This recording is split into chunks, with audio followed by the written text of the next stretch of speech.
Imam Ibn al-Jawzi rahimahullah ta'ala, he talks about what the pillars of Islam guard us from.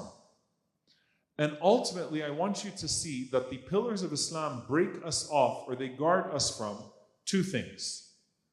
Number one, the destructive flaws, al-muhlikat, the destructive flaws. Number two is routine. Routine. Very interesting, subhanAllah, if you think about this. The 5 pillars disconnect us from what is sinful, and they disconnect us from what is familiar in order to reorient us to Allah subhanahu wa ta'ala.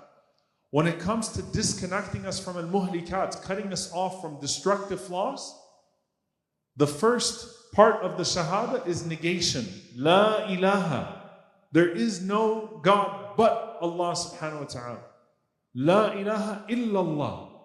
Right? So negation of shirk, the most destructive of all flaws.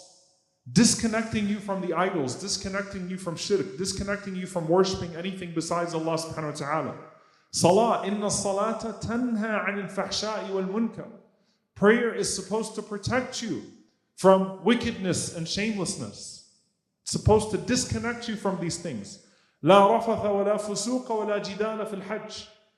There is no intimacy, obviously, but the argumentation and the sinfulness in Hajj, it's supposed to disconnect you from those things.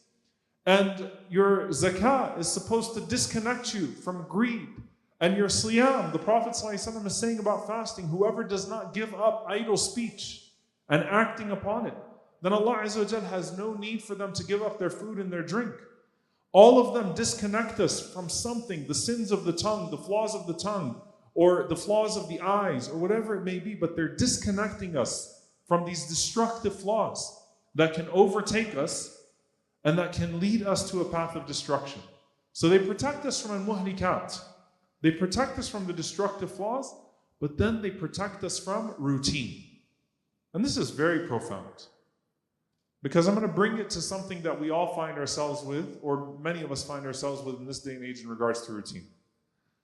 When Allah Azza wa Jal talks about as-salah, prayer, the main function of the prayer in terms of what it breaks of your routine is what? Can anybody tell me?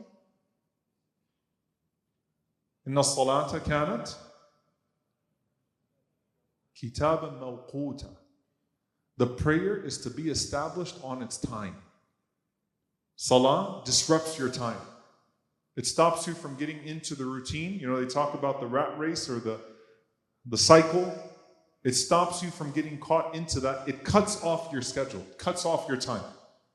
Because a person can find themselves in their time doing what they do every single day and getting lost in their time.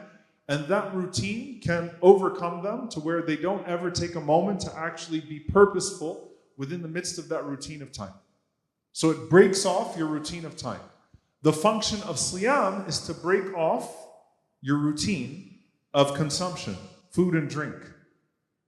You eat and you drink. So first, the time is disrupted. The schedule is disrupted. It brings you back to Allah subhanahu wa ta'ala so that you don't become captured by that routine. Siyam disrupts the routine of your food and your drink and your mindless consumption, right? Eating and drinking, and you're being thoughtful about what you're putting inside your body.